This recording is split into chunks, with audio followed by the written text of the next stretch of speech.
Good morning, good afternoon, and good evening, wherever you're joining us from. Warmest welcome to our panel. This is our panel entitled Knowledge is Power, Harnessing Technology for Greater Gender Equality. This panel is part of the NGO Forum at the 67th UN Commission on the Status of Women, and we're thrilled to be participating in this event. My name is Jennifer Denomy, and I'll be the moderator today. I'm going to give you a short introduction to our topic, and then I will bring in our panelists. First, some housekeeping. As you join your panel, your microphone will be muted. Please keep it muted if you can to reduce the background noise while we're presenting. During the question and answer period at the end, you are welcome to raise your hand and unmute yourself to ask a question. You're also welcome to write questions in the chat box throughout the session, and we will answer as many of those questions as we can at the end. Feel free to introduce yourself in the chat as well. Lastly, we are recording this session, and staying in the session indicates that you consent to this. I'll turn now to our topic, harnessing technology, specifically information and communication technology for greater gender equality. Information and communication technology, or ICTs, are transforming almost every aspect of our lives, from how we access and use information, how we interact with each other, and how and even where we work. ICTs offer flexibility in both time and space, and they increase access to knowledge and other resources, even in remote locations. However, ICT is not gender neutral. Existing power relationships in society determine who benefits from ICT, and it shapes the design, content, and use of ICT. The digital divide between men and women is significant. Where do these digital inequalities come from? There are many different causes, but here are a few key ones. Poverty. Globally, women still earn less than men for equal work and have less access to financial assets. This limits their access to technology, including ICTs. Literacy. Women and girls make up almost 2/3 of the world's illiterate population, and literacy is essential to effectively use most ICTs. Language. English is by far the most commonly used language on the internet. Although this dominance is declining, one estimate found that 60% of the top 10 million websites are in English, although only about 16% of the world's population speaks the language. Digital safety is a huge issue.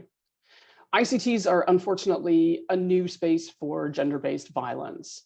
Social media companies and others in this space are often reluctant to respond to misogyny. The right to safety and security online is as important as it is offline. I do also want to highlight some of the incredible opportunities that ICTs bring, and our panelists are going to get into these in more detail in a few minutes. ICTs can open access to public spaces for women and girls who, for various reasons, are not participating in public or social life. ICTs can help overcome mobility issues by bringing services closer to the users who need them. ICTs can increase safety as well as decrease it by enabling people to track and report incidents of harassment. To share their experiences in these areas, we've brought together an exciting panel of 4 experts who work in different areas of gender equality and technology. So I'm happy to introduce them now, and we're going to hear more from them in just a minute. First, we have Patricia Nyasuna, Gender and ICT Policy and Advocacy Officer at the Women of Uganda Network, or WOGNET. She has 5 years of experience in ICT, specifically in relation to gender and women's rights.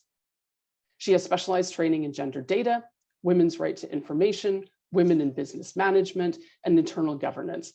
She is a Tech Change alumna, a Woman in Business mentee, and a Sherry Blair Foundation alumna. Lydia Le-entuo Dogee is the Gender Equality and Social Inclusion Manager on MEDA's Grow 2 project in Ghana. Lydia is passionate about issues of gender equality and social inclusion. From her background growing up in the Upper West region of Ghana and experiencing firsthand inequalities in treatments of minority in society, she's made it her mission to contribute to greater equality in the communities that she works in. Lydia has 8 years of experience working in the development space, and her background includes working with smallholder farmers and technology providers to improve access to and use of gender-sensitive agricultural production and processing technologies. Maria Liliana Moore is the Director of Strategic Partnerships and Development at ProMujer. She fosters partnerships and structures financial vehicles to promote women's financial inclusion, gender lens investing, entrepreneurship, and health in the region. Previously, Maria worked at the Trust of the Americas, the Organization of American States, for 12 years, where she led the implementation of the Open Government, Economic Opportunities, and Technology for Good programs in 21 countries in Latin America and the Caribbean. Her knowledge and experience in ICT for development, innovation, and education programs focuses on vulnerable communities and community-based development. Simon Tang is the Business Development Officer for Amplio Ghana. He works with government agencies, NGOs, and international organizations like UNICEF and Catholic Relief Services on multi-sectoral projects, including agriculture, health, nutrition, child protection, WASH, and women's livelihoods. He has 6 years of experience using the Amplio Talking Book, an audio device for community outreach, education, gender equality, and digital inclusion. He also served as Amplio's officer for MEDA's Grow Project, an initiative that economically empowered 23,000 women farmers to improve food security, nutrition, and income for their families by growing and selling soy. As I mentioned earlier, my name is Jennifer Denomy, Technical Director of Gender Equality and Social Inclusion at MEDA, where I've been working for a little over 15 years.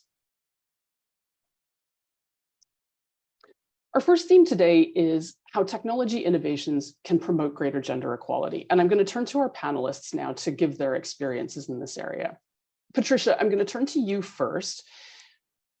Technology can open the door to a range of important benefits, including financial and digital inclusion, enhanced health and well-being, and access to information and training. WOGNET uses an ICT-enabled knowledge management framework to improve rural women's access to information. Can you tell us more about this approach and how it enhances women's economic power and decision-making? Thank you so much, Jennifer, for the question.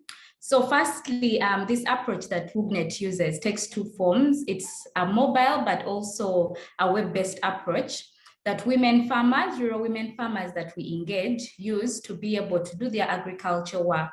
So through this application, one, they are able to reach out to extension workers. They are able to find out different services, including market search, knowing about pests and diseases affecting their crops. They are able to also predict, find out the predictions of weather, businesses, where you can be able to market your product at a given period of time. And then also on the end of WOGNET, we use this to be able to map the gardens of the women farmers that we are engaging with. So also we know that it is very difficult for rural women, particularly, to afford given ICT tools and also just have the skill. So one thing that also we do is for those ones that have feature phones, which are the smaller phones, which cannot connect to the internet, we use these phones to put them in touch with different extension workers. So from the different district or sub-county, they are able to get in touch with a particular extension worker who can guide them on how best they can be able to grow their agriculture systems, get information, and also be able to use it to have better yields. So when it comes to how it really helps women's economic power and decision-making, a lot of times from the work and the studies that WOGNET has done, we realize that for women to grow and be able to make decisions or to contribute, right from household level to all the other levels, is mainly because of the knowledge or skills that they are equipped with. So it's only after they are able to have this information, which is very vital to them, that they can contribute to decision making and also their economic power. So one of the things, one of the ways that we've been able to enhance this is, one, by creating linkages for women.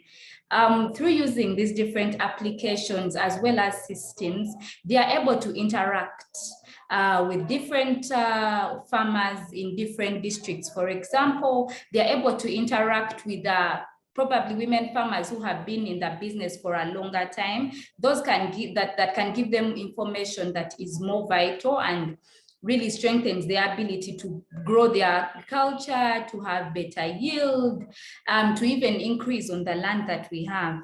Then also still through this, the knowledge and skills is still something that is a base of what we have communicated.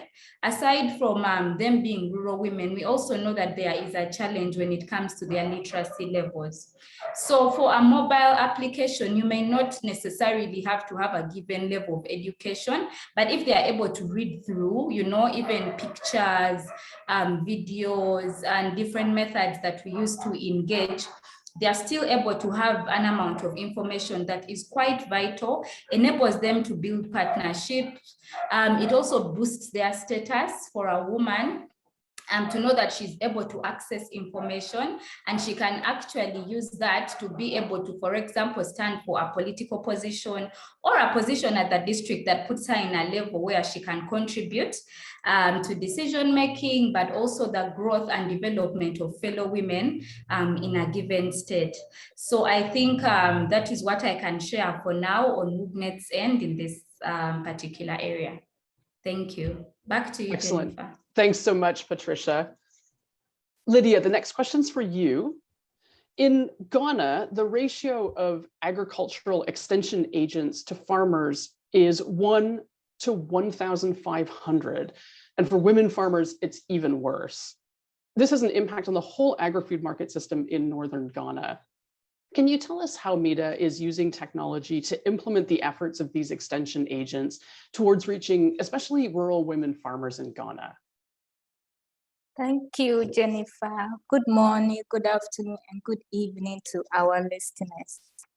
First of all, I would like to state that MEDA is not a technology firm, but we leverage on the power of partnerships, including partnership with technology firms to advance technological services to the clients that we work with on projects such as GROW.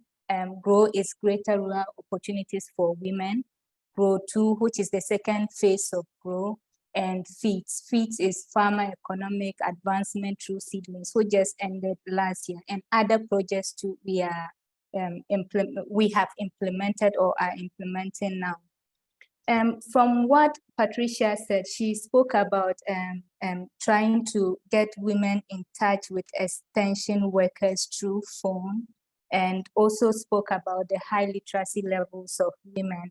We face same issues here. So apart from the inadequacy of agri-extension agents numbers, face-to-face training for rural farmers can be really expensive. It is not flexible, and it can also be time-consuming. And for the kind of clients that we work with women smallholder farmers. It is particularly challenging to get a time convenient for them to attend face-to-face training, as they are mostly engaged in caring for the household domestic needs. So what MEDA has done in the past and continue to do is to explore technology-based training delivery methods. And this includes using the radio, using mobile phone, and using Amplio Talking Book. I believe Simon will talk a lot about the Talking Book to reach farmers with training messages. And this has widely been successful because it comes with greater flexibility in the kind of content that you can send out to them, and the timing of the timing as to when they receive the training messages. The FEEDS projects, for instance, we had a target to train 65,000 farmers on good agronomic practices. This was proven really difficult to achieve using just face-to-face training delivery methods. But when the project employed technology-based methods, in just 9 months, over 500,000 farmers were reached through radio alone. The Amplio Talking Book also gives women the flexibility to listen to pre-recorded training messages with their families at their convenience.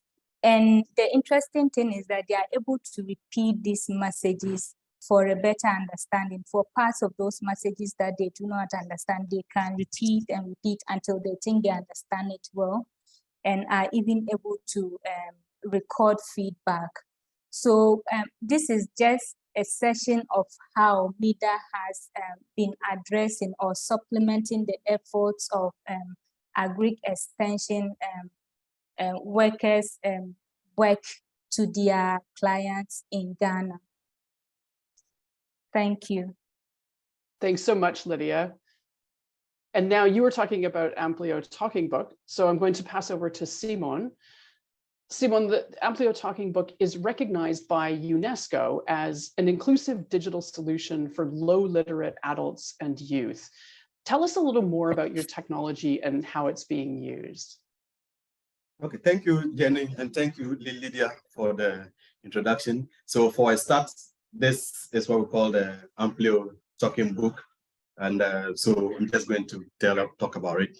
And so, so the Talking Book is an audio device that that is designed for low literate and people in areas without connectivity. And when you're talking of connectivity, we are talking of both mobile phone and then internet service, and to some extent even radio connectivity, and it's able to deliver content in any language with multiple playlists, and this device is able to provide accurate, consistent, and reliable messaging across project areas. And so, as Lydia mentioned, enriching a larger population with face-to-face, the training have a tendency to be being diluted as you move from community to community. But the Talking Book provides that consistency across project areas. It's built with an inbuilt speaker that allows for groups and families to listen and learn together. Another feature about the Talking Book that sets it apart from other traditional communication tools is that it has an inbuilt microphone, and so there is some feedback loop where even the users are able to also give us their understanding or their take on whatever content it is that we're delivering. It's able to, so some of the topics or some of the areas that we have used this one, so it's able to, you're able to program it with health messages, agricultural messages, nutrition messages, wash messages, child protection. You know, you see where I'm going with it. You can program it on the various sector, in any sector that you are working with, and the information will always be given. One good thing about it is that this content that is given out is given in the local languages of the people. As you know, we mentioned that the low literacy levels, but the dialect and the languages that they speak, they're able to understand, and this helps in absorption of the messages or whatever advocacy or social behavior change that you want to come, you want to send across, whatever intervention that you are sending across. Because of its design, it's not, it's made for, it's able to bridge both genders, so both males and females, women and men, and even children are able to use it. As Lydia mentioned, these messages are played because of how it is readily available for them. The messages are able to be played over and over, and at the time that is right for the user, unlike other, for instance, a good example I can give is radio. When broadcasting on radio, you are asked to buy time slots, and these time slots you wouldn't know as and when for instance, if you are talking of ladies who are usually the caregivers in families, probably the time you are transmitting, the person is in the kitchen cooking or is taking care of a child, and so the person's concentration might not be on what is listening. But with the talking book, the woman is able to listen at their convenience and repeat it to enforce a learning. We are able to deploy this device to households, is deployed to groups, is deployed to places and households. They are able to rotate it within themselves, places such as VSLA groups, women for farmer groups, women cooperatives, or community cooperatives in general. They are able to take it and learn whatever intervention that we are promoting. And so in short, that is what the talking book is about. Thank you. Thanks so much, Simon. Maria, my next question is for you.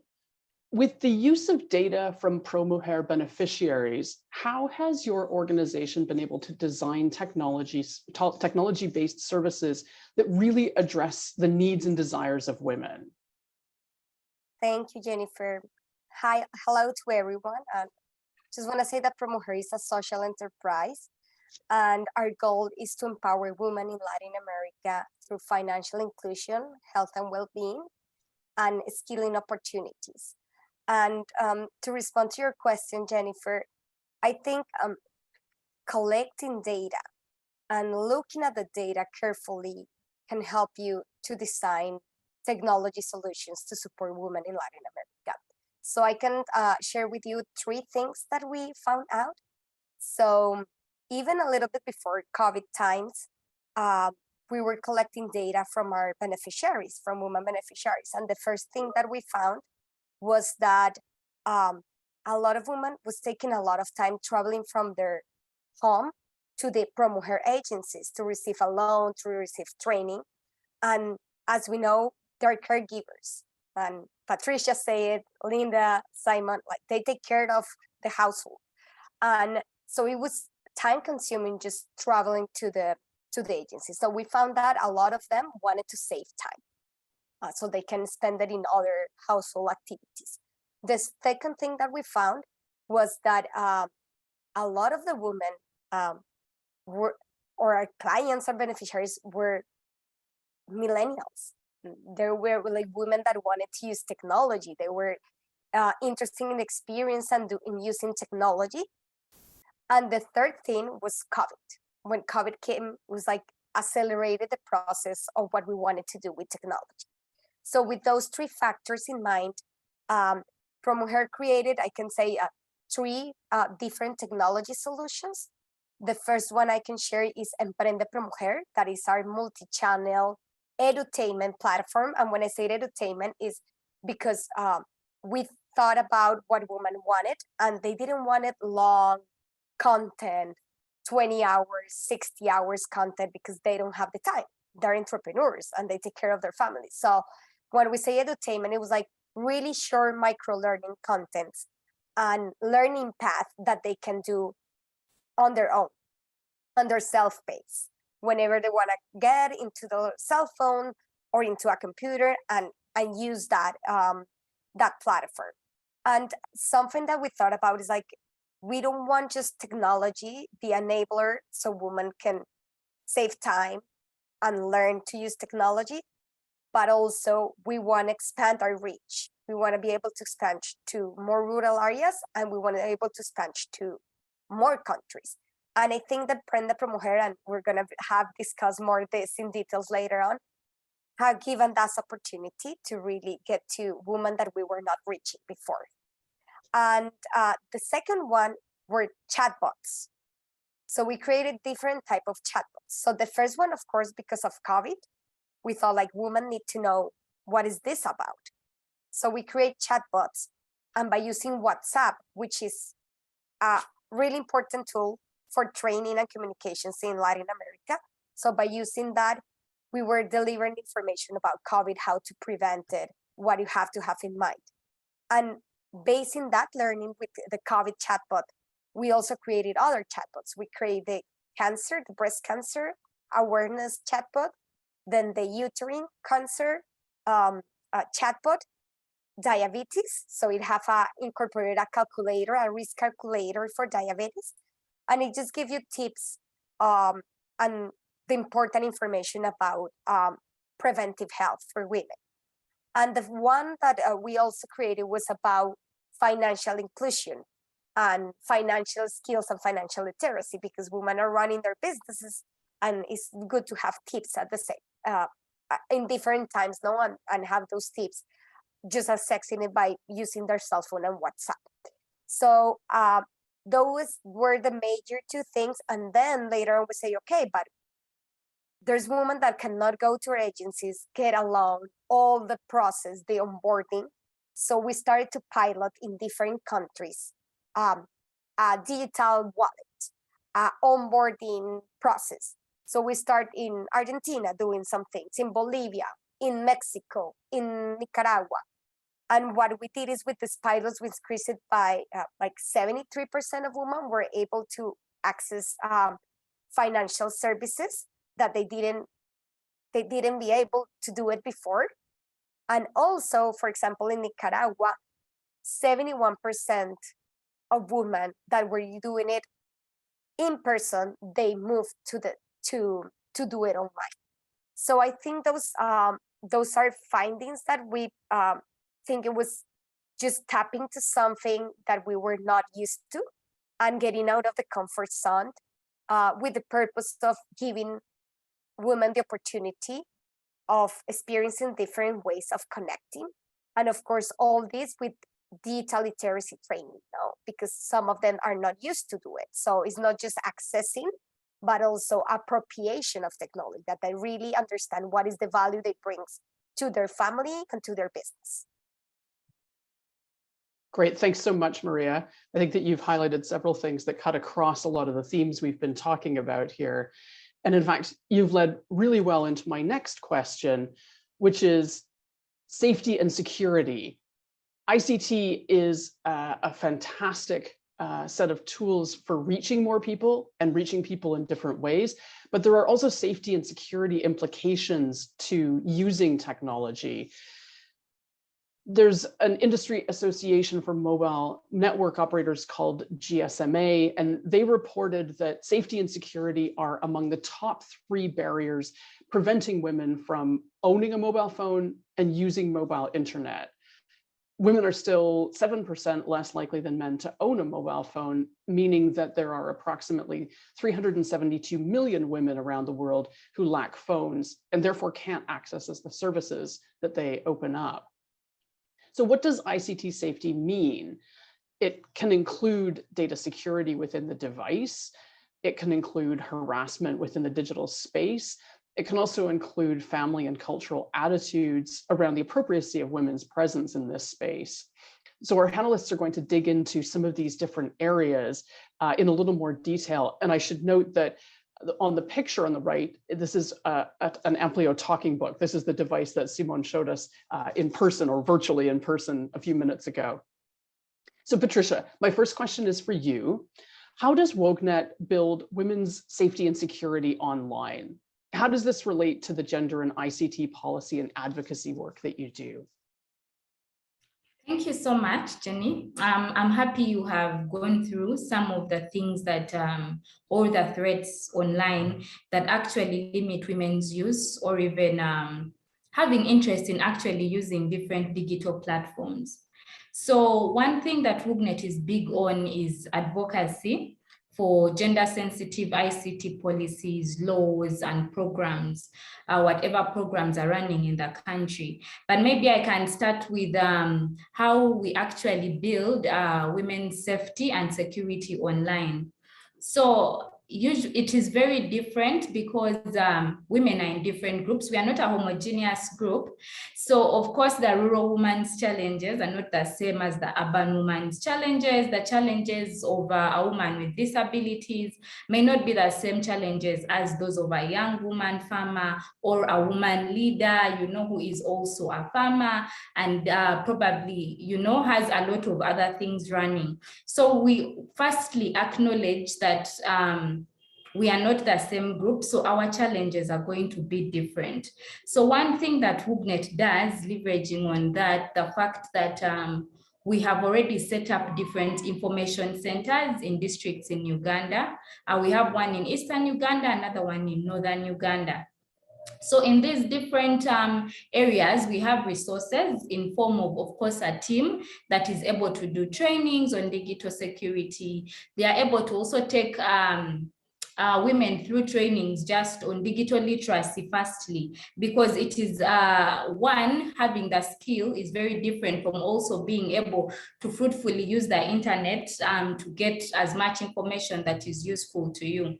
So one of the things that we have done is having trainings where we have trainers of trainees. We train a group of women to be able to share also training with other women, and then the cycle goes on, so that we do not just move away with the knowledge, but we leave it for them to continue building on each other. So this can be in online safety tips, digital security skills, and how to better use digital platforms in a way that enable you as a woman fully utilize your rights on the digital spaces. So that is something that we do, but also it is very important that, as I had talked about earlier, our role when it comes to ICT policy advocacy. So with policy advocacy, sometimes we may wonder what is the linkage when, for example, it comes to agriculture, a woman farmer, and then the policies in the country and technology. Those may be components that you may put one, but by themselves, but also they interlink with each other. How? So this is it. First of all, for the rural woman, a rural woman farmer, the fact that she may have the interest in using a tool that is digital, we want to know if she's able to afford it. And if she's able to afford it, is she able to use it? And if she's able to use it, does the infrastructure around the country, for example, allow this? Is she able to access power to be able to use this tool, Then going back on issues of access, use, and control. Again, they affect, but in line with the policies or programs that are already existent in the country.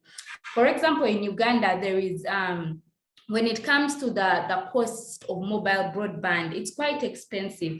And this in turn limits women's access, use, and even interest, to actually want to use a digital tool.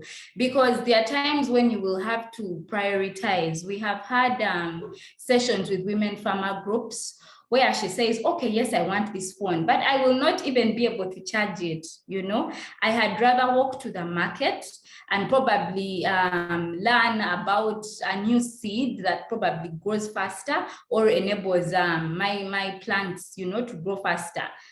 It's no problem walking other than having a device, which I will not be able to use. So in this, we try to advocate for things like affordability of digital tools. We also try to look at the infrastructure issues that affect, and also how women are fully enabled and understand their contribution, first of all, even when it comes to these policies being formulated. Are their needs looked at? Are the policies actually gender sensitive, to know that in a country like Uganda, the rate of women, in education is very low. So their literacy levels are low, and that also contributes to poverty levels. Now, if we want them to move with a digital world, to be able to use tools to contribute, aren't we leaving some women behind? So that is what WUGNET tries to do. And this is very, very difficult. So a lot of times, there is need for a lot of partnership. There is also continuous engagement. We are happy that we are a women's rights organization that is a membership organization. So because of this, we have also other member organizations in different rural areas and also in urban centers. So they are able to reach through, you know, do studies, do research that actually builds on or that informs our advocacy work. So we do not stand on our own.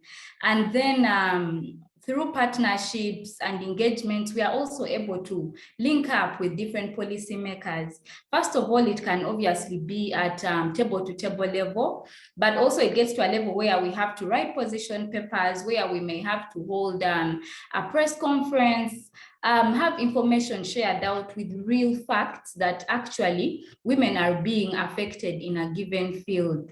And here we are talking about the agriculture sector and how they are directly affected.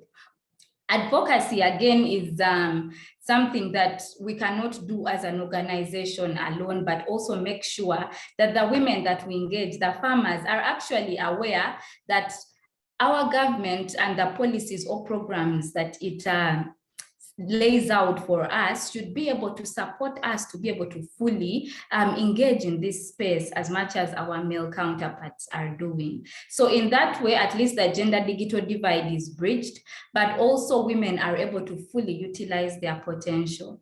So yes, thank you so much. Thank you, Patricia. That's a great overview of some of the issues that you face and that some of your clients face. Lydia, my next question is for you. Can you tell us, you have a different type of security risk to highlight. Tell us a little bit about the cultural challenges that some women face related to mobile phones. Thank you, Jennifer. Like you rightly said in our introduction, the digital era has changed the way we work and even the way we connect with each other. We have new opportunities or new technologies to use, but also this brings challenges to those people that cannot use these technologies. With women, and especially with rural women, affordability and probably high literacy rates, like Patricia mentioned, are core barriers to their use of digital technology. But also critical is the perception in some cultures that a woman, the simple exposure to a tool like the mobile phone, for instance, increases a woman's chances of meeting other men outside her marriage. The use of mobile phone truly widens one's circle, and this can be of concern to a woman's family or husband. Let me give you a scenario. Quite recently, we were in a community to engage with a family that had been trained to be a model of equitable living in the community. We are implementing a methodology that is called Gender Model Family on the Grow 2 project, and this family are already trained to model that in their community.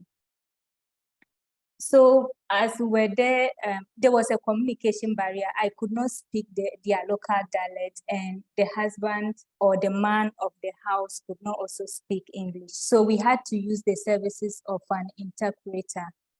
As we talked, I noticed that the man or the husband answered every question that I asked. Gender model family, not farming. Every question that I asked, even those questions that I directed to the wife. So I asked if it was okay to hear the woman's perspectives on some of the issues. After the woman answered one question, the man told me that he would rather want to answer the questions, and whatever he told me represented the family. He was not comfortable with the woman speaking with me directly.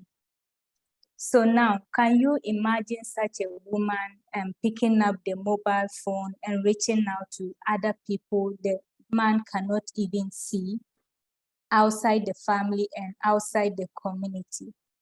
Such are the cultural challenges that some women face with the use of technology where I work. Now, Patricia talked about dealing with these challenges with advocacy, with policy. I agree, but for challenges in culture, I think It requires advocacy and awareness campaigns with such families and such communities. First of all, we need to let such families or such communities get to see or understand the potential that women and girls have if they could have access to and use such technologies, the potential it holds for the family and the community at large. We could also use role models. We have many women that have used technology to grow their businesses, whether it's farming, it's other training, or anything, and highlight the impact of such women and their business on the family, how it impacts the well-being of the family. So I think for cultural risks on the use of mobile phone for women in Northern Ghana, this is what it is like. And this is how, especially on Level 2, we are dealing with such risks through advocacy and awareness creation. Thank you. Thanks, Lydia. Thanks for highlighting that extremely sensitive issue and some of the ways that you're working on it. Simon, the next question is for you. Can you talk a little bit about how Amplio's ICT solutions support safety and security for women? And how does Amplio ensure data security for the Talking Book users? All right, thank you. Jennifer. And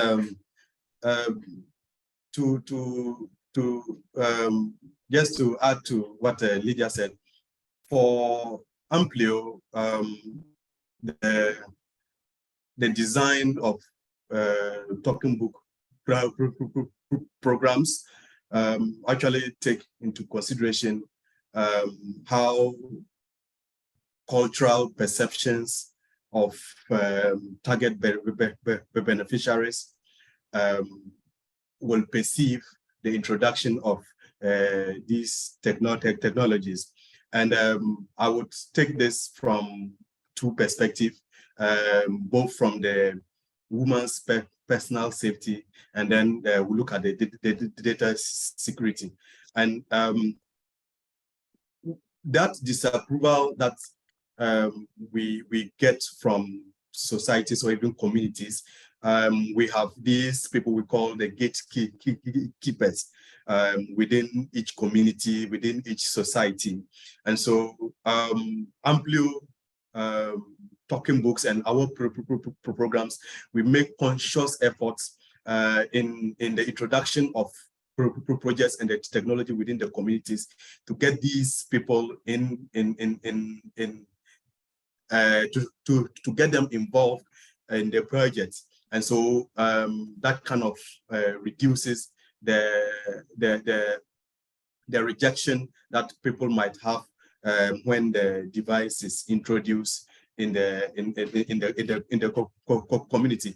We also try to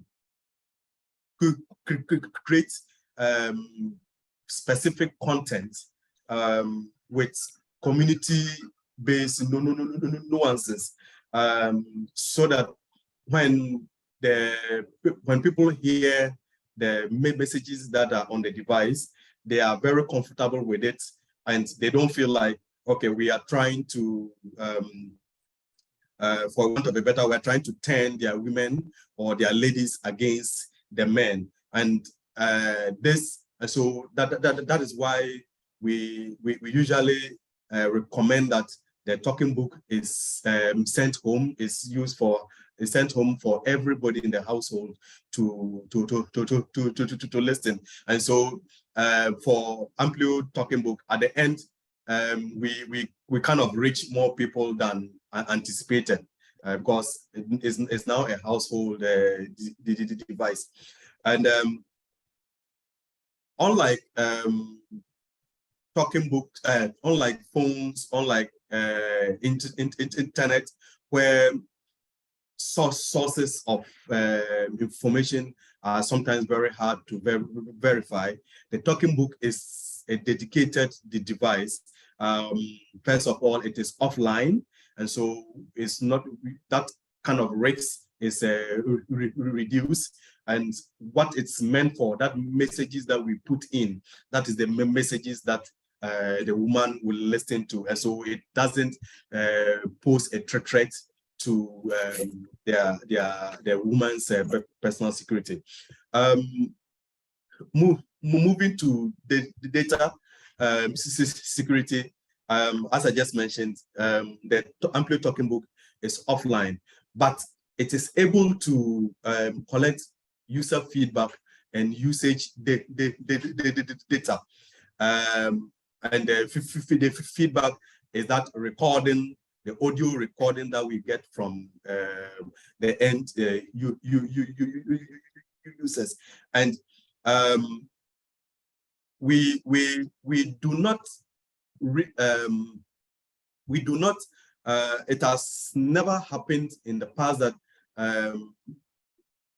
the data or audio that is recorded is leaked out to a third party or somebody that the person might not want to hear, because this feedback sometimes contain very sensitive information, such as domestic violence, domestic abuse, child marriage, and now we are using the Talking Book for peace building projects, such as we're currently running a UNICEF Sahel spillover from the violent extremism that we are experiencing within the Sahel region. And this feedback is safeguarded on the cloud, because when those feedback are retrieved from the device, is synced to our cloud-based storage, this and that. Only when and only if you have access to software that we have. So Amplio software like the dashboard, that is only when you will be able to get access to this feedback. That said, we have a second device, a second version of the Amplio Talking Book. And this device is powered by an ARM Cortex M4 processor.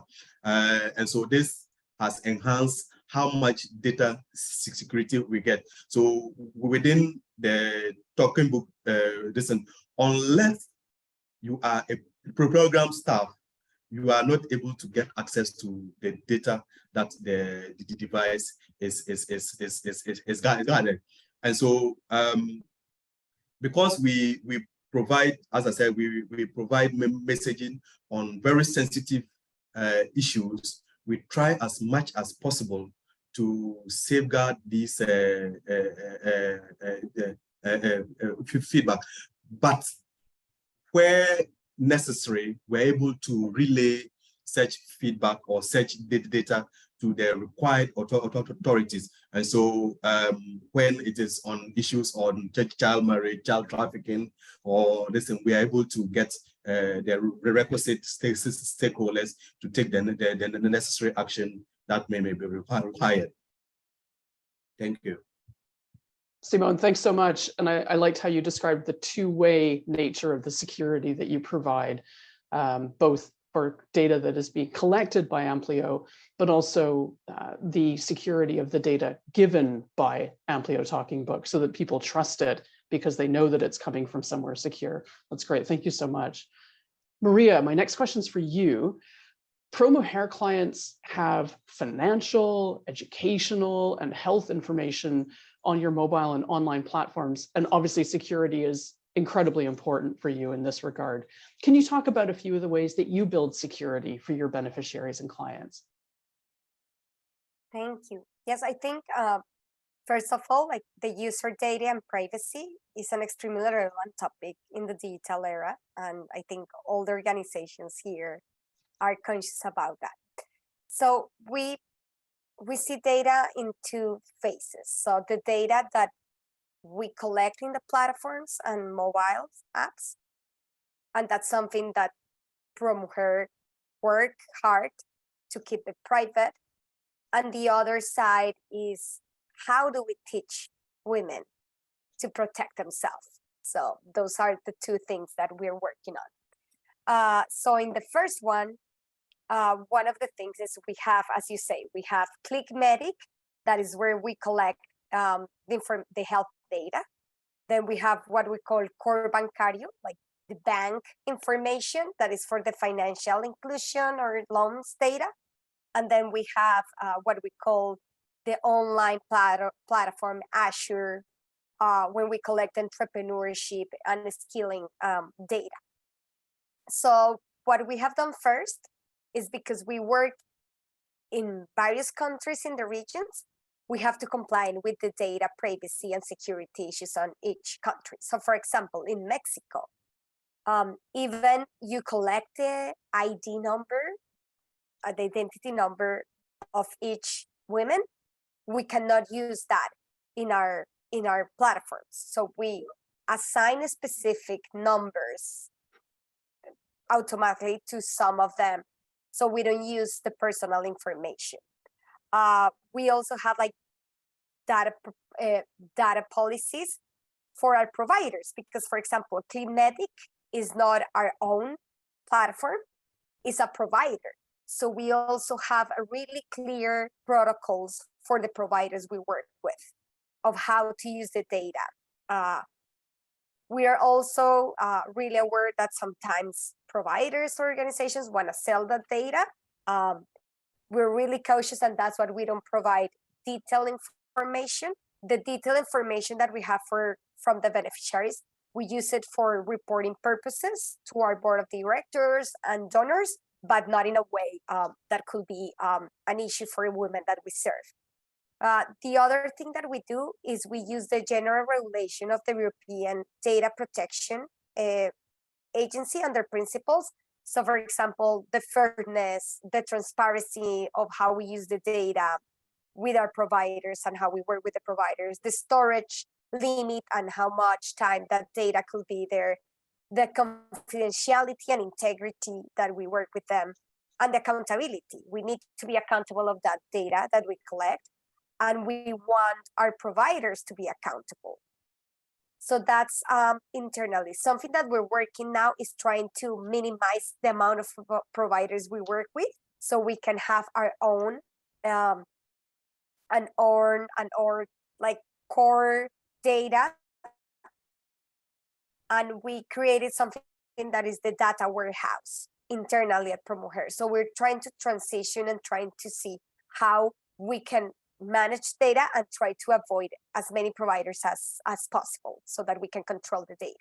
On the side of the beneficiaries, the women beneficiaries, so we clearly want women to see themselves as digital citizens. And we as citizens of the world, in our countries, we have rights and we have like responsibilities, no? So we want also women to become digital citizens, where they have rights, so they know what are the rights in the internet, in sharing information, but at the same time, what are the responsibilities and what are the risks? So we have done some training, especially through our Emprende ProMujer platform and our skilling platform, about security, especially internet security. And to give you an example, because you mentioned GSMA, so we did a pilot in Mexico, in Southeast Mexico, in Yucatan, with indigenous women and women entrepreneurs, where we took our learning path. So for example, ideation of your business or starting your business, and we will add specific parts when you say, okay, how to use Facebook Marketplace, and then how to use Instagram, and how to use even WhatsApp. WhatsApp is a key tool in Latin America to sell. So what are the risks? Putting potential cases. And the GSMA context have some of these issues about data security, data privacy, digital footprint. So what we did is, before introducing the access to online markets, for these women entrepreneurs, the first thing we did is just with the information and the content that the DSM provided, we created this security model. So before even woman was learning how to sell online, these were the key things that they needed to have in mind before starting selling online in the different platforms. So that's the approach.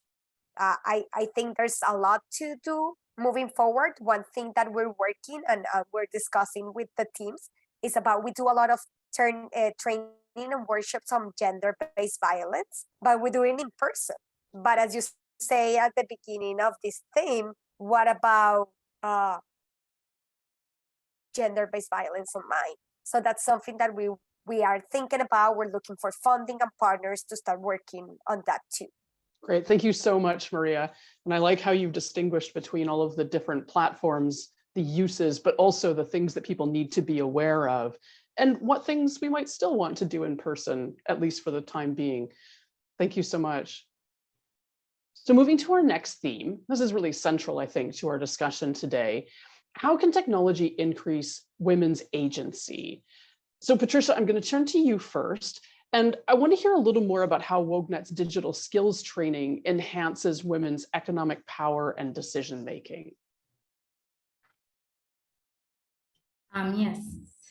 So a lot of it is really going to build on what the other panelists have already mentioned. Maria, I remember, spoke about something to do with the interest, women actually having interest to use the tools. And then also Lydia spoke about social cultural factors.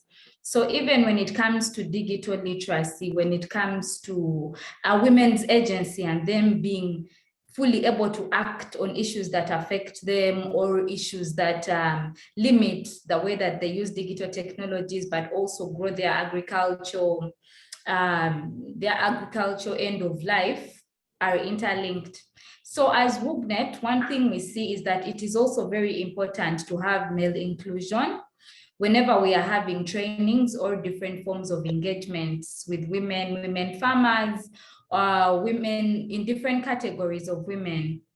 So one thing we do is to have trainings on gender roles using that approach, because it is very easy to understand those approaches, but also how they directly contribute or affect women's decision-making as well as economical growth. So in these trainings, what we have done a lot of times as WOGNET is to have sessions where we create a picture of gender roles and look at a situation where the male and the female, or the husband and the wife, or woman and her spouse are able to work through different roles together and actually accomplish work faster and both contribute to how the family grows. And then also how this, on the other hand, actually relates to how a woman would be more confident. One, because of information. We did a study in northern Uganda where we engaged women farmers on some of the critical issues, for instance, that make them feel left out when it comes to digital inclusion, and how they use different innovations and agriculture to contribute. And one of the key issues that came out was the fact that they do not have enough time, which actually affects them being able to participate in different initiatives, for example, where the government is introducing a new innovation or knowledge, that they need. So it was because of this that we thought, what if we put them together and have trainings that enable them see how roles can be shared between in a household, and furthermore empower the entire household to be able to contribute to power and decision-making in the home. So that is something. And then also, as we did these trainings, we saw that with gender roles, it is very vivid. It is very vivid because sometimes we'll ask questions like, what makes you think this is a woman's role or it's particularly a man's role? And there's really no answer, even them themselves. So this is how it all began. So as Lydia has said, it is very important to look at it from a mindset level and being able to slowly change this mindset and know that the man and the woman or spouses can actually work together and at the end of the day, still be able to contribute to decision making in the home, but also growth of the home. In certain instances, the women particularly have had fears that a lot of times when the men are more engaged and more equipped with knowledge, if, for example, after a training on, for example, gender roles and how we can distribute roles and work together, if they actually have more time, women fear that also the man in this situation may use the extra income for other things other than just the family growth.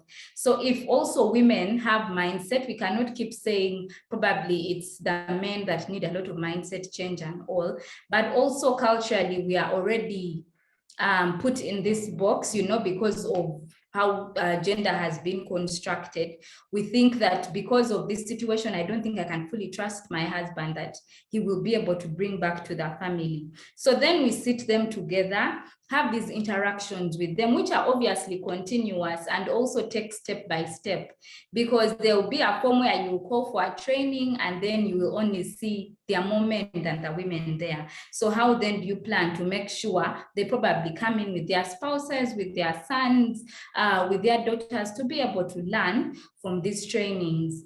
So from what we have done so far, we have actually learned that it has helped, because then there is teamwork in the family, and then there is more time for a woman to, for example, attend a training, get more skills, and with knowledge, of course, it is very easy to contribute to decision making, not only at household level, but also at community level. It could even just be a decision probably at your local church, you know, and at the neighborhood, but it puts women in a position where they're able to voice, you know, to speak out challenges, to represent one another. So that is an approach that I can share with us that I think is very important. And also, as a women's rights organization, we have also worked in partnership. As I had already shared, that a lot of this work cannot fully be done, implemented by only one organization.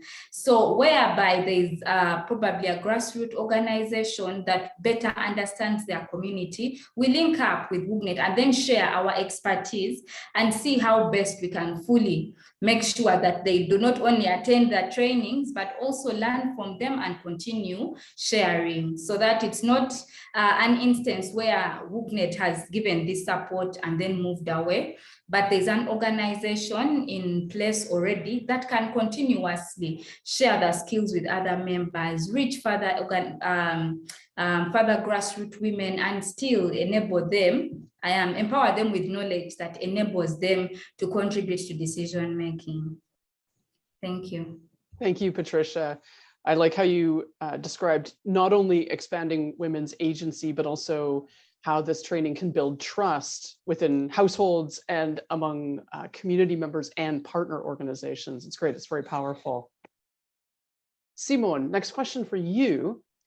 Can you tell us a little bit about how Amplio's technology increases women's agency, both through the use of the device and also within the context of a bigger program? Sure. Thank you, Jennifer. And so the Amplio and ESPA partners, we try to create a balance in the introduction of especially SBC interventions within communities and within households. And we also know that there are underlying power structures within these setup. And so what we use to create this change is usually through the messaging that we provide in this talking book. And the structures that we use within these communities, we've had a lot of volunteers a lot of women volunteers, to be precise, within these communities that act on behalf of Amplio. And in projects such as Grow that Lydia mentioned, we worked through lead farmers, which were women. And one of the things that happens is that as these women become the forefront in dealing with the device, they are considered some kind of experts within the topics that they are sharing. And so if it is an agriculture-based project, they become agricultural experts. If it is menstrual hygiene project, they are able to understand and share with the larger communities issues within the intervention that we're dealing with. And this brings a lot of respect, both from fellow women and from the other side of the gender device. The device, we try to, as much as possible, bring about a lot of gender that are dimensions in our messaging. As Maria mentioned, that edutainment portion, we're able to identify some characters within the communities which they are able to readily identify within themselves, to say, okay, this person, this drama or this song that we are listening, or is talking about this particular person, because they're able to identify character traits within the communities which they can relate to, and how those character traits are either hampering the adoption of interventions or aiding in the adoption of those interventions that we are trying to carry out. Women in our programming, and because of these messages, men were able to reach men that otherwise would have been very difficult to reach with these messages, because the information coming out of the device is considered more reliable than word of mouth. And there have been instances where we've had to change content or they made the messages in the talking book because there was changes in how things are done. Lydia, I don't know if you can remember, but in Grow 1, there was a message we created that was telling the women to plant or sow their soya bean in some particular month. But then we had this climate change happening, and then we had the delays in rains. And when the officers went to the field and asked why they were not sowing the soya beans, they said the talking book said we should sow in June. So we're waiting for that time to reach. Or they sowed early and they got droughted. And so we're able to reach people and they trust the device. Women that would not be able to talk on sensitive issues, especially to their husband, they wait when their husbands are within earshot, then they start playing the messages. He might pretend as if he's not listening, but in the end, he's able to understand and know that, okay, this is something that the wife or the woman wants to get him to listen. Another example I can give within our we just ended a program with Catholic Relief Services, where we wanted men to help women during their to help in managing their menstrual hygiene, and we've had a lot of positive results as a result of people trusting that, yes, this device, yes, is talking about something that would help women. And now men in households are trying to help. So both the messaging helps in addressing women's agency, and then the device itself, as it is giving that kind of respect, that kind of it's a trusted device. Thanks so much, Seaman. I like how both the device itself and the information can be very empowering, and how women are using both strategically, even within their households and communities. Thanks so much. Lydia, I think you're going to build on this a little bit. Can you tell us about how technology has increased women's agency in your work in Ghana? Yes, Jennifer, as Patricia and Simon were talking, I kept smiling. I think I totally agree that we so much need male inclusion if we want to improve agency for women. So in the first quarter of 2022, when we conducted the baseline studies to inform our project implementation plan, we found out over 50% of the women we interviewed did not contribute to the decision-making regarding outputs or anything relating to their personal farm, including how the income from the farm is spent. Then you begin to question yourself, what makes it her farm or her business in the first place? And again, you're asking, what kind of message will I give to this woman to go home and tell the husband, please, I need to be part of decision taking on issues concerning my business or my farm? It just will not be possible. She can't even relay such a message. So I think that a woman's agency cannot be improved in a sustainable manner by just giving maybe gender awareness training or communication or leadership training that targets only the woman. Unfortunately, for projects that we work on like mine, the direct beneficiary is the woman, and the project funds are probably only allowed to be expended on the woman. So now how do we get in touch with the men that we also need so that the impact of the work we do can actually be felt? And this is where ICT comes in. It provides us a fine opportunity where you can have campaigns, all the messages, all the topics on radio and something like Talking Book that the family can also listen to. And on mobile apps that men, women, families and communities can listen to and have a commitment to that change that you are trying to help them see. And again, what this does is it sets the tone or the enabling environment for those difficult conversations that need to happen at the household level. Because like Simon said, messages or conversations from such devices are trusted. They are seen as authentic compared to when you even go and stand in front of them face to face to give those messages.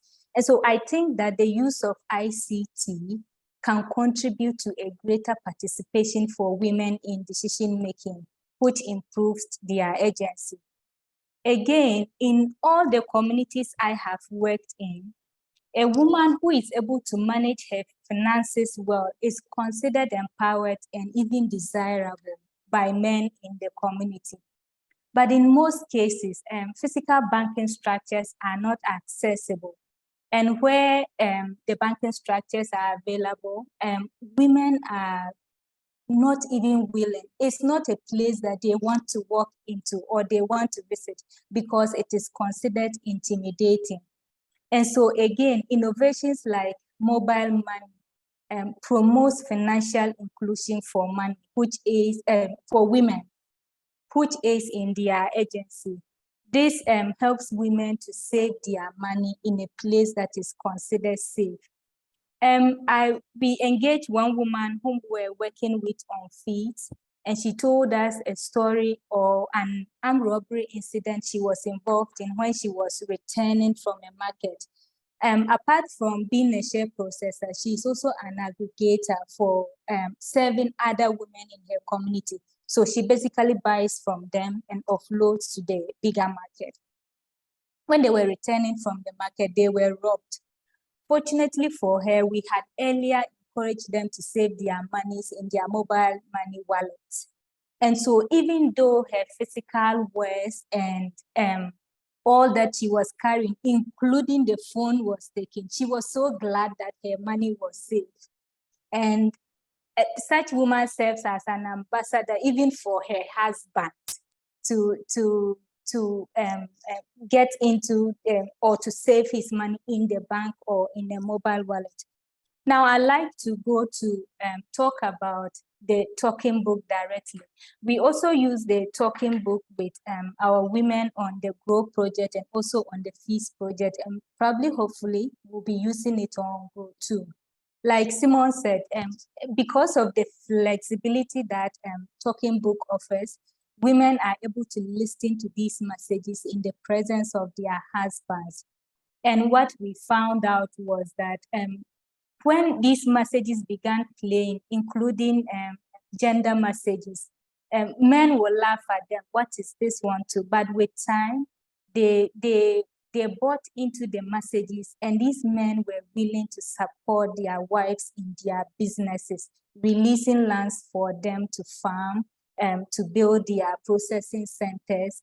We went to commission one of the processing centers, and the chief was so happy. It is important that these women have something doing. They are economically empowered and all. I'm just imagining if somebody like me had to go and stand there and tell a chief, please release land for the women in your community. It probably would not work.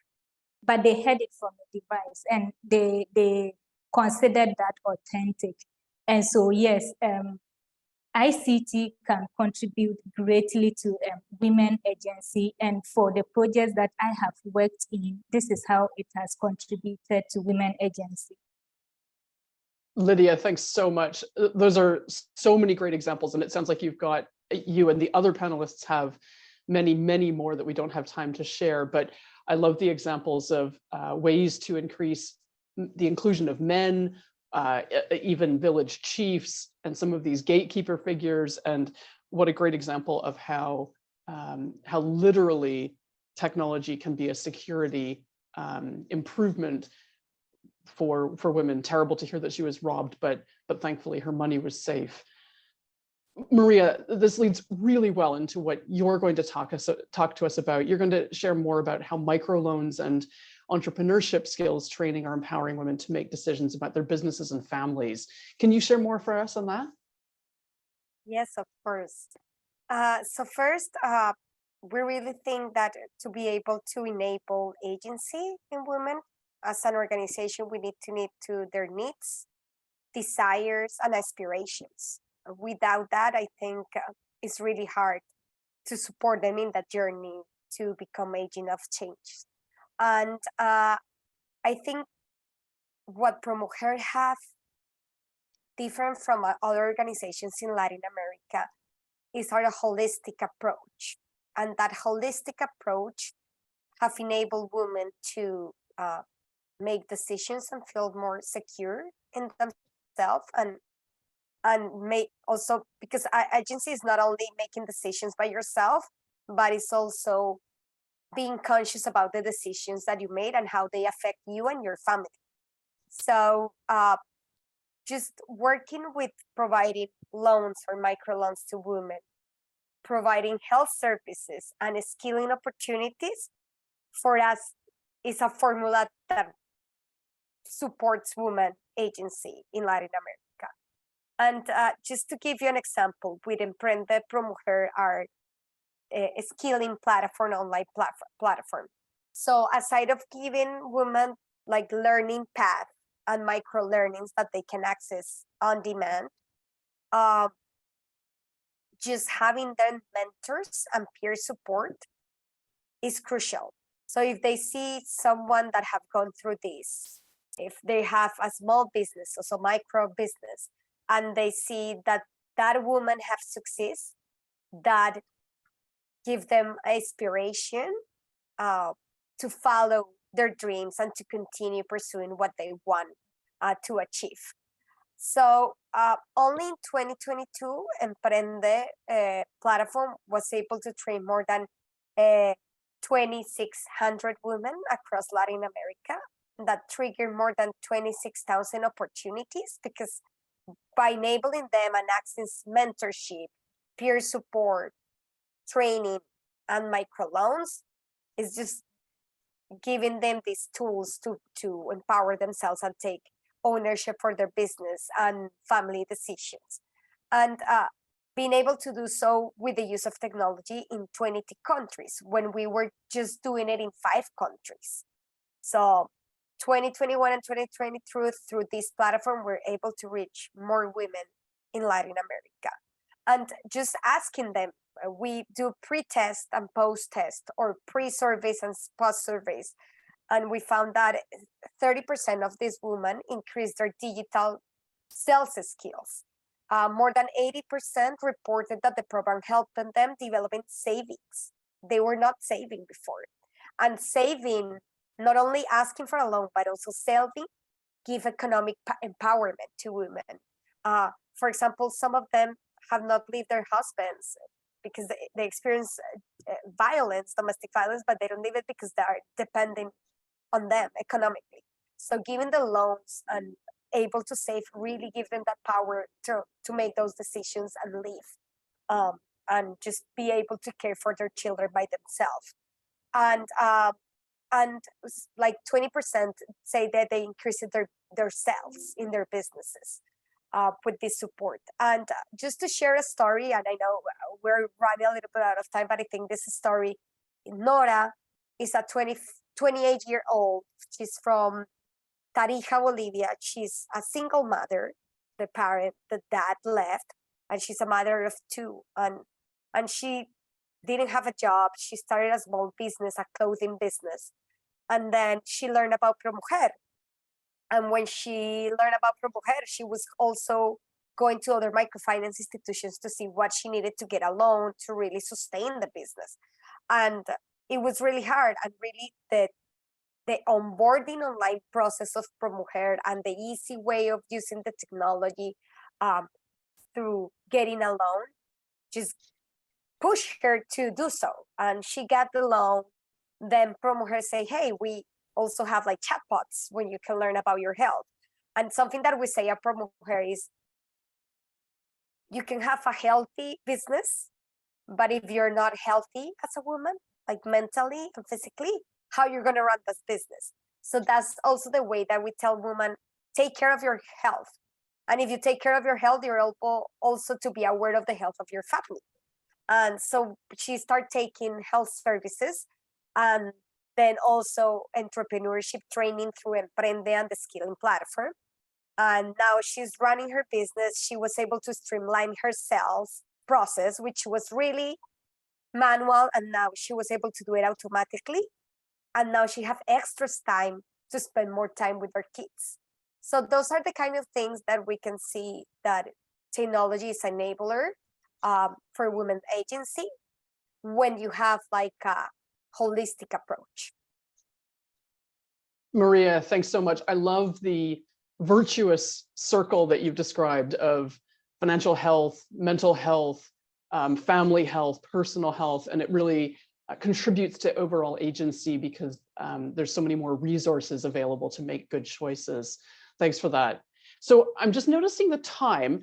We have one last topic, and I was going to ask each of our panelists to give maybe one key point in response to this topic. So we've got some time for questions. I think we have some questions in the chat, which we'll check in on in a second. So our last topic area is around designing and selecting technology solutions for gender equality.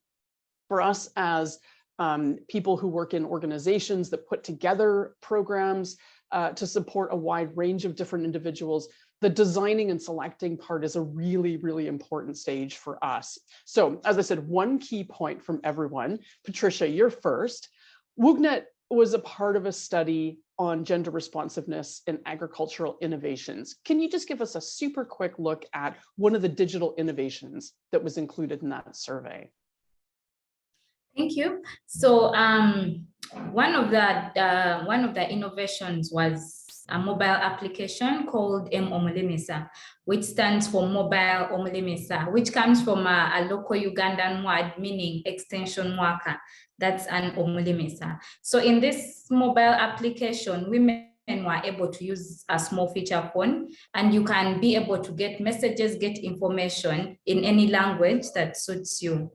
In this particular study, we were looking at the gender sensitivity, or the way that these different applications look into gender issues, and if they are well thought of or included in coming up or in innovating any given idea. So with I'm trying to be very fast for time, but I'm going to share a link also on the chat so that we are able to go through the report later on. But I think something I really wanted to read this because it comes from the report and it's very important to what I'm going to say. So when we did this study, we put women in different groups. There was a group that was women alone. There's a group that we put women and men together, and then there's a group where only men were put together. So in all these different groups, the types of engagement that came out were actually a little different, but still linked us to the same information. So one of the women in a mixed group said, if you don't consult a man before buying the phone, it brings fights in the home. And even the money I'm going to use for buying the phone, I will ask my husband. That information alone says a lot about even how we welcome innovations or ideas. It goes back to the fact that there's a lot of social cultural factors, there's poverty levels and lack of income among women to be able to fully utilize or even access tools. And this, on the other end, as we did this study, we realized that it affects the control when it comes in the home. If I have if a woman has been able to purchase, for example, without maybe informing the partner, we realize that it also relates to what Lydia had spoken about, the fear of the fact that the women are otherwise going to use this tool to either gossip or to actually meet other men, and what they call promiscuity according to the study. So we also found out that when innovations are being created or shared in communities, it would be very good to have an approach where different innovators also look at gender-specific reasons, that affect, for example, issues of affordability, for example, issues of literacy in understanding how to use different tools. So that by the time they're bringing it into the community, they have also even pre-planned a session or a program where they talk to communities and give them the knowledge, let them be able to welcome it, but understanding already the way that a certain community has structured itself, so that on the other end, it doesn't actually conflict. Yes, that is it very briefly. Let me put the link on the chat. Thanks, Patricia. Yeah, so anyone who's phoned in can see the link. It's a really terrific study that WOGNIC was part of. And I think, Patricia, a really great point to highlight is the importance of cultural context and specific elements, being able to incorporate that into any design. Maria, can you share for us one or two factors that influenced the design and evolution of ProMujer's technology platform? So I will share one about the digital financial products and one about the Emprende ProMujer platform. So the Emprende ProMujer platform, we did after like 3 cohorts that we trained from 2021 and 2023 because it was a new platform. The first thing is that the desertion rate was super high. It was around 80%. And we wanted to see why was that. It was like micro learning contents. It was entertaining. It was same woman sharing. And we found out is like the platform requires you to have an email address. So email address is not something that you want to use when you're working with women that are not digital literate. No. And nowadays, not a lot of people use an email address. People use social media, people use WhatsApp. So what we did is based on that, we just switched the process by using WhatsApp. and it just changed the whole perspective. So a lot of the desertion was in the registration process. So people will sign in and say, yes, I want, and then they didn't move on. And it was just this little thing that happened.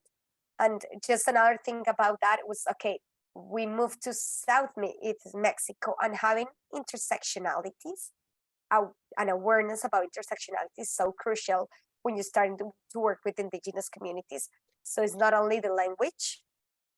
So there's materials that they will not understand in Spanish, and you have to have it in native languages. And also, also budgeting for that when you do proposals. And the second one was connectivity, which is an issue. Simon talked about it, and why Amplio Talking Book is so important. So what we did is creating also a hybrid model. So it's not only digital, but a hybrid model means that there's like facilitators, digital facilitators in the region, and doing also partnership with organizations that have access to technology or internet, and trying to partner with them so that women can have the access, or internet hotspots where they can go and really download information and then go to their homes and get trained. And in the financial platform, I think the main thing is making the process more simple and the steps more simple in accessing the information and the financial information. And we have also digital mentors that support women in that process. So I think those will be that I wanted to share. And we keep learning. We're still learning from those new tools. It's a continuous process. Thanks, Maria. It's amazing to think that you, in some cases, were almost cut off from your clients right from the registration phase until you understood how they wanted to access the services. Thank you. Lydia, I think this leads really well into your experience. Can you tell us a little bit about selecting technologies for maximum impact in Northern Ghana? Yes, I had, I will share one point. Basically, I will talk about how the technology responds to the needs of the clients. And my clients are smallholder women farmers. And so you would want to talk about how gender sensitive that technology is. First of all, we focus on the accessibility of the technology. And in accessibility, I'm talking of availability. How readily available is the technology? And also control. Do women have any control at all of that technology at home, or will it go and create problems for families? And then we also look at flexibility in use. Women hardly have time to really sit around and just use a technology that is stationary. So how flexible is it for them? Then we talk about ease of operation. The women we work with, a high percentage of them have not gone to school much. We have high illiteracy rates with the clients that we work with.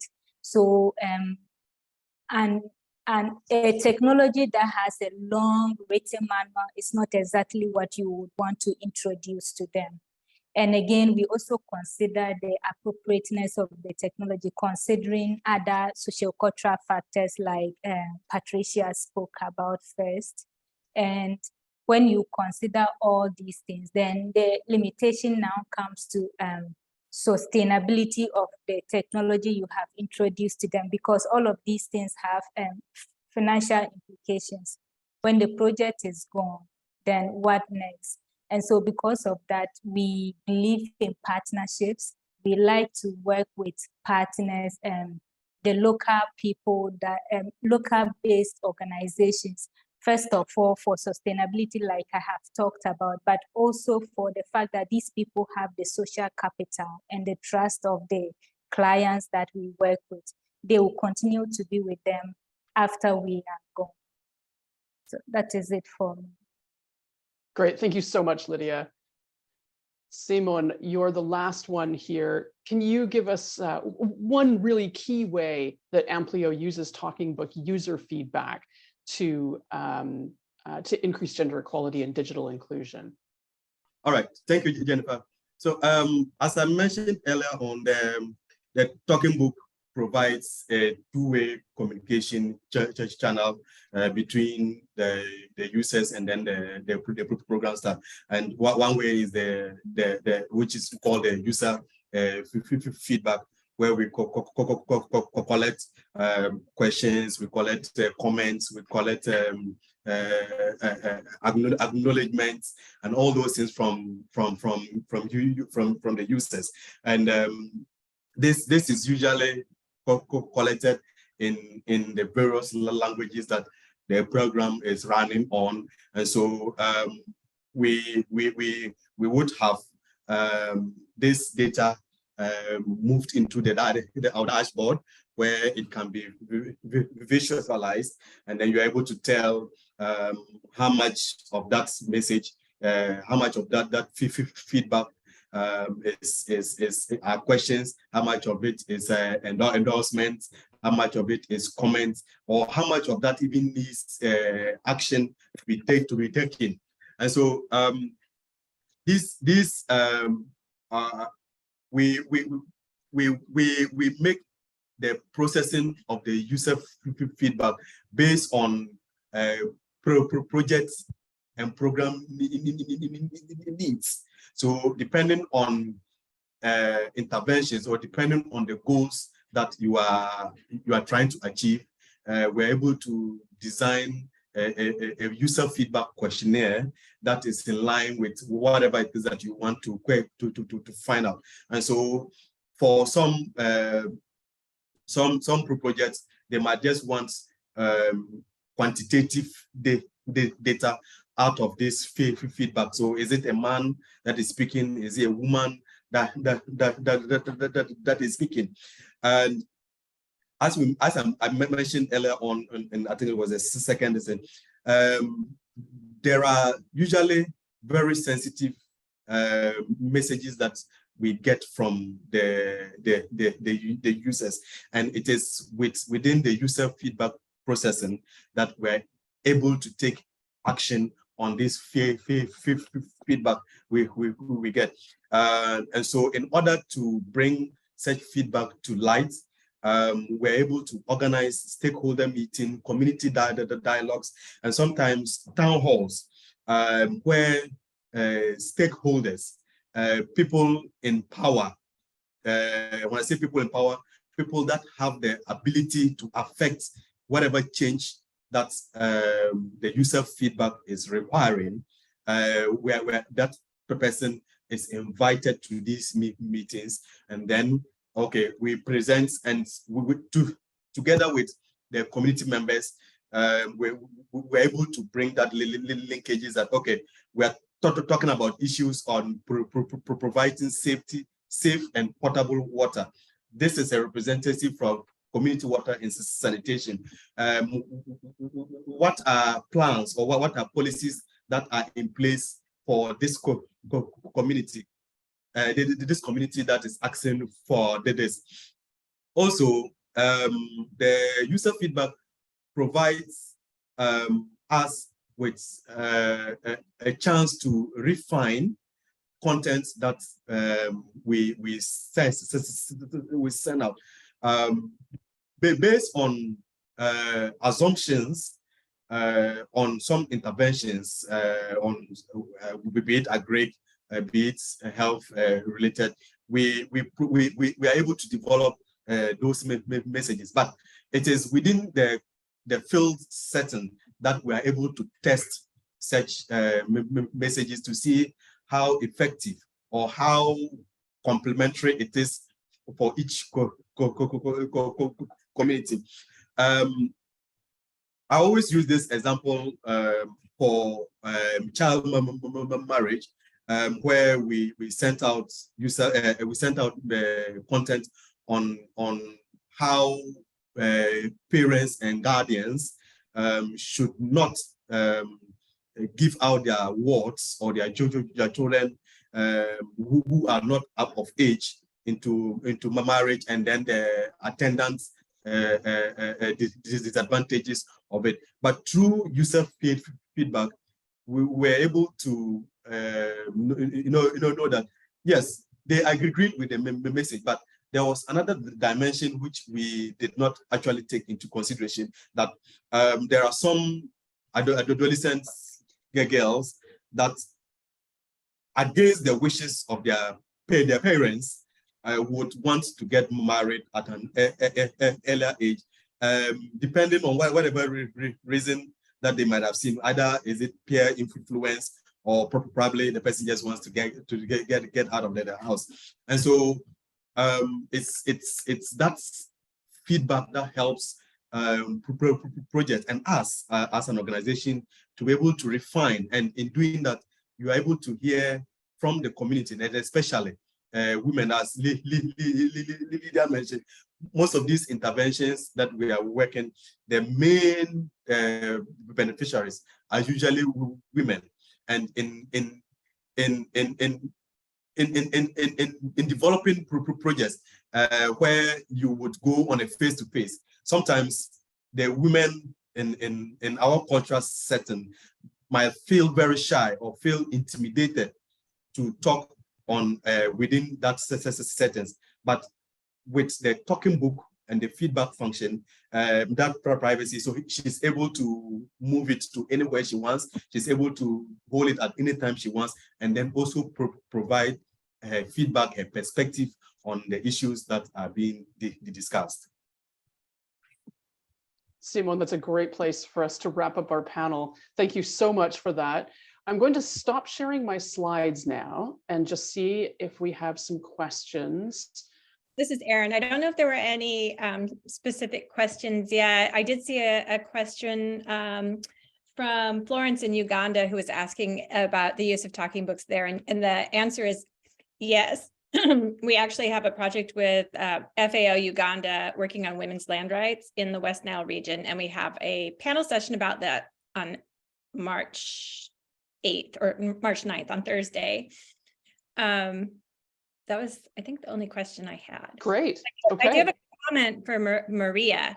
I can see a use for ProMujeres chatbots and tools right here in Washington State, and where people I know in the Department of Health are specifically struggling to reach Latina populations, perhaps, and deliver, and they need to learn from the international development community about things like micro content when they're trying to teach people about heart health, and those women may not have the mobile data even in the US. You know, they don't want to spend their limited mobile data on lengthy lessons on diabetes or heart health. So I'll introduce you later. Thank you. Excellent. I think it's a really good reminder that even where we live, a lot of these services can be very, very valuable. So I would encourage anybody, you've got a couple of minutes left if you want to drop a question in the chat. And while we are waiting for that, what I'm going to do is just begin to wrap up by asking each of our panelists to give us maybe 1 to 2 sentences. If you were going to give a message to organizations working to advance gender equality through the use of technology, others like us, what would your message be? Maria, I see you nodding. Do you want to go first? Okay, I can go first. So first, I mentioned it again, but I will repeat it. Looking at intersectionalities is a key component to be able to design the most appropriate solutions, and not only intersectionalities, but also the needs and desires of the women, and include them in the design. I think sometimes, human-centered design and using that tool for also try to learn what they need and create those technology solutions will be easier, no, and the process will flow better. So that would be my advice. Great, excellent advice. Thank you so much. Who would like to go next? A message for others working in this space, or maybe thinking of getting into this space. Okay. Sorry, Patricia, then Simone. Simone, let me go first. Thank you. So I would want to obviously add on to what Maria has said. It's very important to include gender sensitization as well as engagement to be able to understand and include certain issues that affect men and women differently in this. But also another important factor is the need for partnerships. And also the fact that with technology and different innovations, you may come up with, I'm giving an example, for instance, with our situation of the Emo Mulimisa, it's a mobile application, but also it's in a place where the power, we are not sure about the power. Sometimes it's on, sometimes it's off. So then how do you work with probably an organization or a team that could offer solar power solutions to women? How do you engage, for example, the district to build on village saving and loans associations?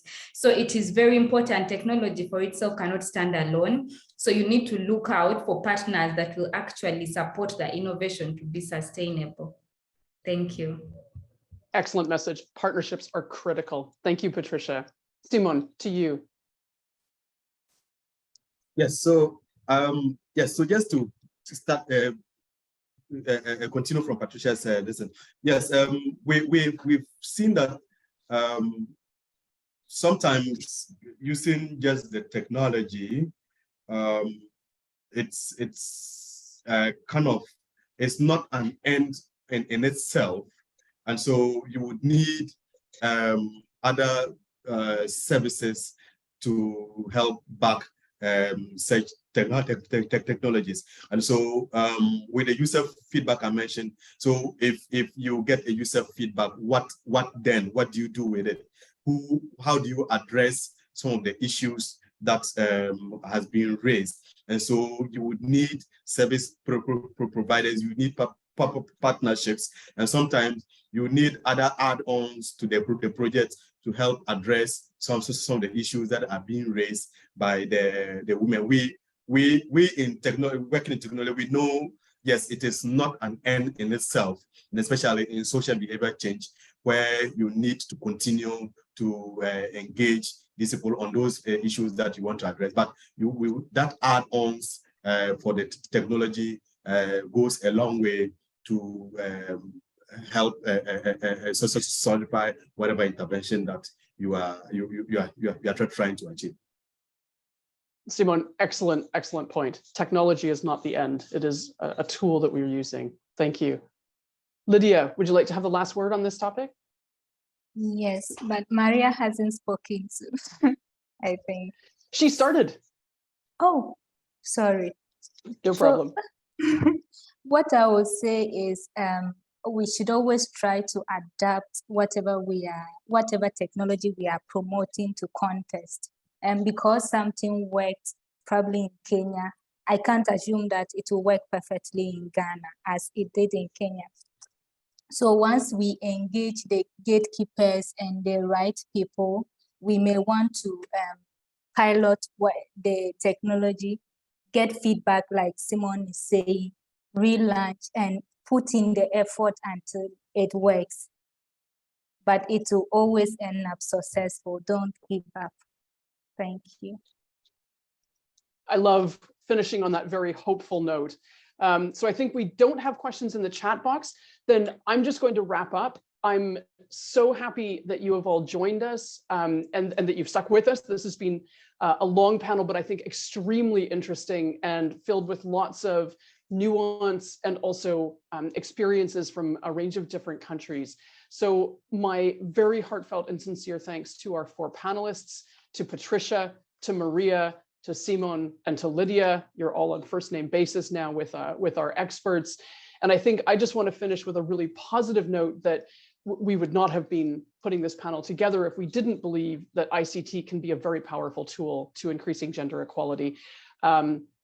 There's obviously a lot of caveats to that, but I think central is it can be a powerful tool if it's used well. And I think these are examples of 4 organizations that really are using it well. I would encourage you to look up the resources that are in the chat. I would encourage you to check out each of the websites for each of these 4 organizations.